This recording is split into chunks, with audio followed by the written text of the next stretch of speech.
Hey, this is Ray with Jade Investments. Welcome back to my channel. If you're not a subscriber, go ahead and hit that subscribe button. What I'm going to be doing is I'm going to be talking about the $2 million scam. Yes, $2 million scam. If you don't know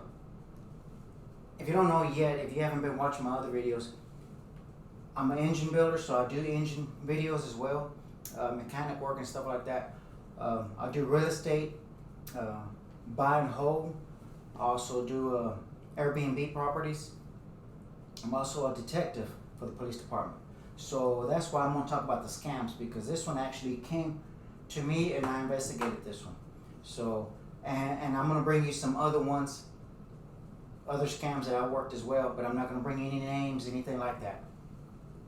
This is just to help you out, so you can see what to look for, what are the red flags, and you're probably going to be saying, I already knew some of these, but you'd be surprised how many people fall for these scams because they're trying to make fast money or trying to get a good deal.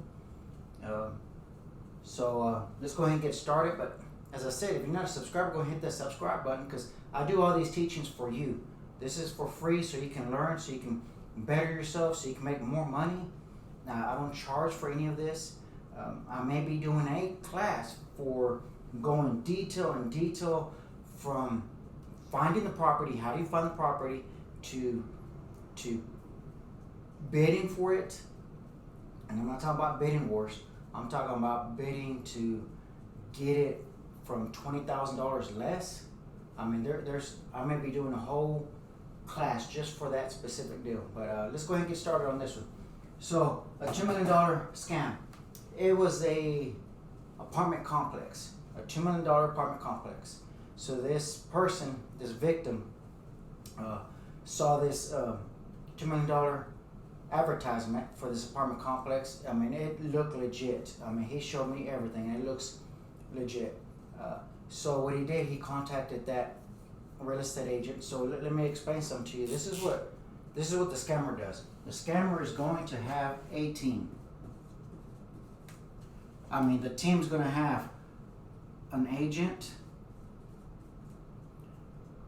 a lender. I mean, this team can also have just a boss, an employee. I mean, it's going to have multiple people. It's going to have, and you're going to just deal with all these people.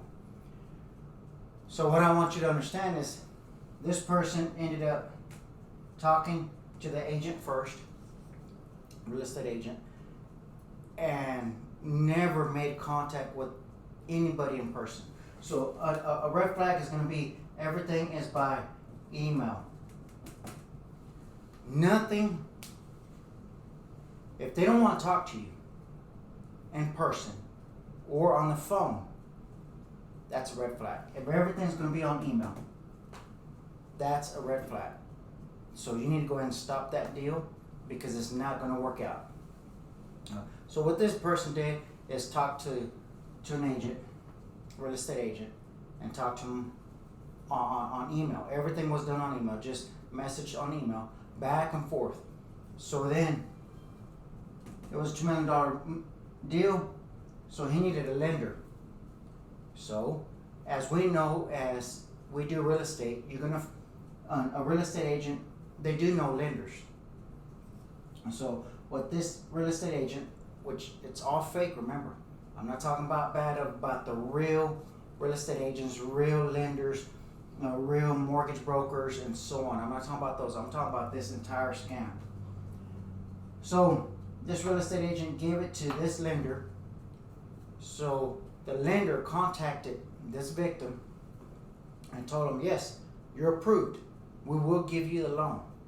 But what we need up front is we need $5,000 up front to loan you the money. That should be another red flag. Why do you need me to pay you $5,000 for you to loan me money? So what this victim did, gave him $5,000.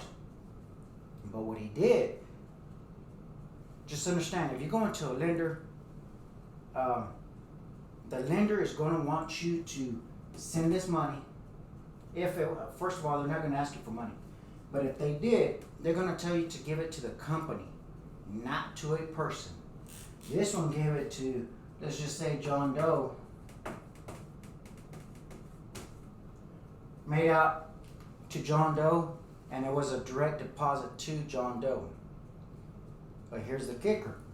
This was made through PayPal. And it was made to John Doe through PayPal. And it was just basically an email. So then the lender said, okay, now we have the deal. What I need you to do, I need you to put money down as earnest money. And what we need is we need $20K. We need $20K to put for this deal to make sure you do have it. So the lender and the agent were together. Now a third person comes in, the boss. Supposedly the boss is in charge of these two. I don't know how that works, and that should have been another red flag. So now the boss comes in and says, this is what I want. I need $40K, and I need you to send it overseas. Because supposedly all these three were in a different country at the time that this deal was supposed to be done. So this happens within 30 days. Within the 30-day time frame. So in other words, he got $5,000 first, and then he got $20,000 within a week. He needed $20,000 to go ahead and get the deal done and have it set. So what happened, when it was time to close within 30 days, because they told him they could close it in 30 days. And this guy, what happened is the real estate agent emailed the victim and told the victim, look, we're about to close, but I need that money so we can go ahead and get you that deal, or this deal is about to fall, because you have 30 days and now we're done. So then the victim contacts the lender and tells him, I need this money. My real estate agent needs the money so we can get this apartment complex. So what does the lender do? Lender says, I'm overseas. And the money is stuck overseas because we're getting taxed on the loan. That should have been another red flag. I mean, just all this was going on. But this victim wanted this $2 million property because he was getting a deal off of it. So he's asking for $40,000 to go overseas. So what does the victim do? Sends him $40,000. So right now we got a total of $65,000. $65,000 that he's already given to this entire team. Now, why would I want to give $65,000 away to go buy an apartment complex? I mean, he needed 25% down. So then what happens? He ends up contacting us. He contacts us 2 days after he does it. He's like, oh, there's something wrong. I just gave away $65,000 and there's something wrong. So he contacts us. So what do? We find out what address this is. This lender gave a fake address. It was basically in a field, an empty lot, empty field. And this was in another state. It was basically in Arizona. He gave a address for Arizona. It was the empty field. It wasn't even a building there. And you might be asking, how did he give all this money? Well, what he did is gave it to bank accounts. He sent it to a personal bank account and not a business account. Sent it to a personal bank account. He wired the money to this individual. This individual used a fake name, everything, and then ends up closing the account. Moves that money to another account, and so on, and continues doing it. So this gentleman lost $65,000. These people are out of the country. They were never here. Everything was done by email. So I asked the victim, why didn't you go meet this real estate agent in person? Because supposedly this was an hour and a half away. This apartment complex was an hour and a half drive. That's all it was. Why not drive an hour and a half, go meet this person in person, and do everything in person so you can actually see that you're actually talking to somebody? He didn't do that. So he lost $65,000. So that's how that scam worked. I'll give you another example of another scam. This victim has a business, but said that this business was in trouble. So this victim receives an email. Again, everything is done through email. Nothing is done in person or over the phone. So gets this email saying that they can double, triple their money within 72 hours.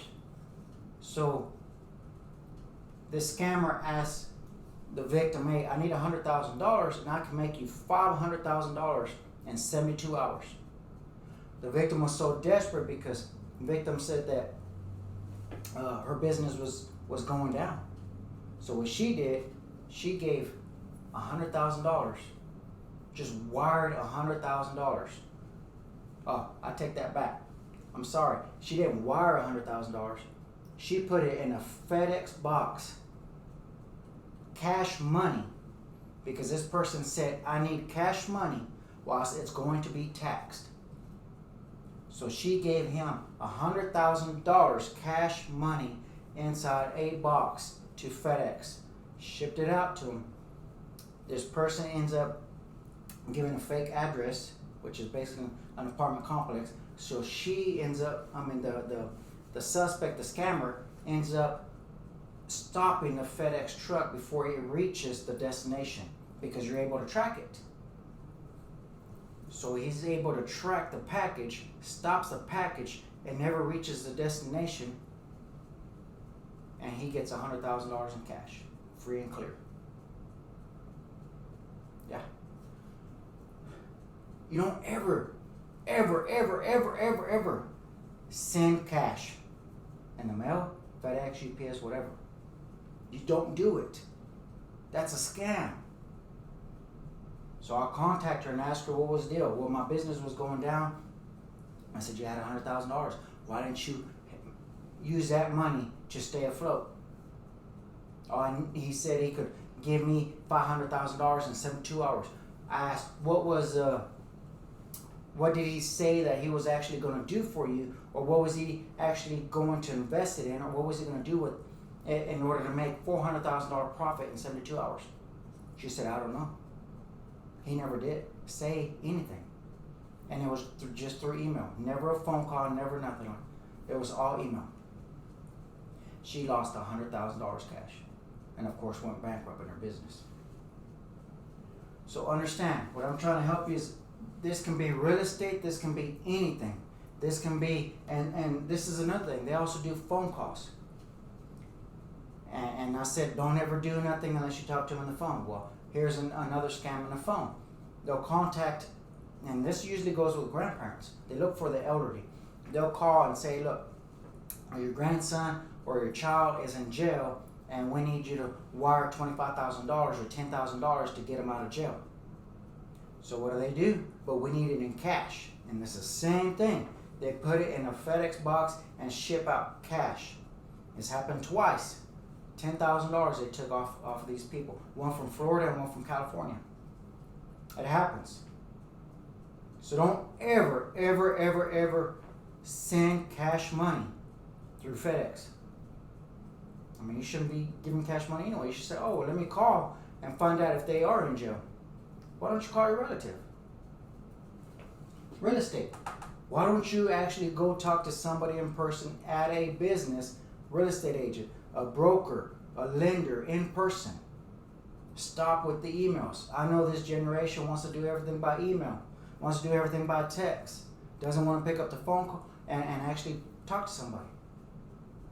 So, I know it was a $2 million scam, but he lost $65,000. The other lady lost $100,000, and two other people lost $10,000 apiece. And actually, the ones that lost $10,000 apiece are elderly, that was their life savings, which is sad. But that's how these scammers work. And they give a fake address, and they stop the package before it gets there because they're able to track it. And it's cash money, we can't even track it. So, I just thought I'd give you a quick lesson on be careful on scams when you do real estate, whether you're it doesn't matter what it is, just be careful. Look for those red flags. It'll be email only or a text, but they never want to meet in person or at a business or anything like that. Do your homework before you send money, and never just wire money directly to a person. Make sure it's to a business, and make sure you already made contact with the person. You know what you're getting into.